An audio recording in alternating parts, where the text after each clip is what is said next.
4 ವರ್ಷದ ಹಿಂದೆ ಒಂದು ಕ್ವಶನ್ ಸೃಷ್ಟಿಯಾಗಿತ್ತು. ಏನಪ್ಪಾ ಅಂದ್ರೆ ರಾಕಿ ಗರ್ಡನ್ ಹೊಡೆದ ಮೇಲೆ KGFದಾಗ ಏನಾಯ್ತು ಅಂತ ಹೇಳಿ. ಬಟ್ ಇವತ್ತು ಏಪ್ರಿಲ್ 30 ಇವತ್ತಿಂದ ಹೊಸ ಕ್ವಶನ್ ಸೃಷ್ಟಿಯಾಗತೈತಿ.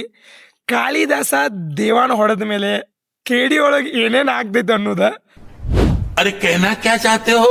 रुको जरा सबर करो. ಇಲ್ಲೊತ್ತಿಗೆ ಕತ್ತಿಗೆ ಜ್ವರ ಬಂದಂಗ ಹುಚ್ಚ ಮಕ್ಕಳು ಪಿಕ್ಚರಕ್ಕೆ ಹೋಗೋ ಪ್ಲಾನ್ ಹಾಕ್ಯಾರು. 9 ಗಂಟೆಗೆ ಪಿಕ್ಚರ್ ಐತಿ, ಟೈಮ್ ಆಗಿದೆ 8:42.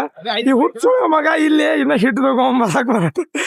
ಗಿರ್ನಿಗೆ ಹೋಗಿ ಮನೆಗೆ ಹೋಗಿ ಹಿಟ್ ಆಮೇಲೆ ಪಿಕ್ಚರ್ ಕರ್ಕೊಂಡು ಹೋಗ ನಮ್ಮ ನೀವು ಇವ್ ನಮ್ಮ ರಾಜು ನಾವು ತಿನ್ನಾಕೊಂಡೇವು ಕಾಜು. मस्त जोक मारा रे या हंस रे हलकट हंस.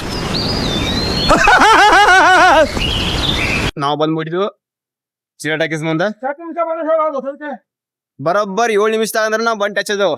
ನಮ್ ಡ್ರೈವರ್ ಅಭಿಯನ್ನ ಸ್ಮೈಲ್ ವಾವ್.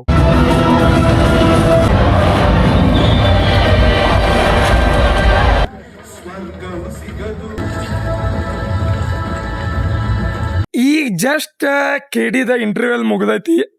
ಸೊ ಇವಾಗಿನ ಮಠ 1 ಸೆಕೆಂಡ್ ನಾವು ಸ್ಕ್ರೀನ್ ಬಿಟ್ಟು ಹೊರಗೆ ಬಂದಿಲ್ಲ, ಅಂದ್ರೆ ಸ್ಕ್ರೀನ್ ಬಿಟ್ಟು ಆ ಕಡೆ ನೋಡೇ ಇಲ್ಲ. ಅಷ್ಟೇ ಎಂಗೇಜಿಂಗ್ ಎಂಟರ್ಟೈನಿಂಗ್ ಐತಿ. Dhruva Sarja acting, heroine acting, Deva ಅಂದ್ರೆ ಸಂಜಯ್ ದತ್ ಕ್ಯಾರೆಕ್ಟರ್ ಪವರ್ಫುಲ್ ತೊಗೊಂಡಾನು. ಪಿಕ್ಚರ್ ಮಾತ್ರ ಇಷ್ಟು ಎಂಟರ್ಟೈನಿಂಗ್ ಐತಿ. ಆ್ಯಕ್ಚುಲಿ ಯಾರೂ ಮಿಸ್ ಮಾಡಬೇಡ್ರಿ.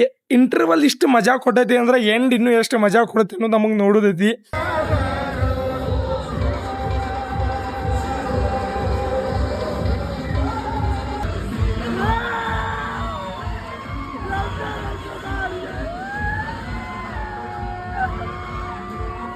ಎಂಡಿಗೆ ಸುದೀಪ್ ಯಾಕೆ ಬಂದ ಅನ್ನೋದು ಎಲ್ಲರಿಗೂ ಒಂದು ಬಿಗ್ ಕ್ವಶನ್ ಮಾರ್ಕ್ ಉಳಿತದ ಅನಿಸ್ತದ.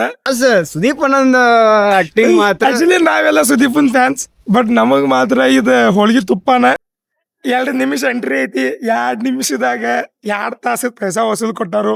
Pure acting, pure screenplay, pure camera work, pure music, powerful picture ಮಾಡ್ಯಾರು.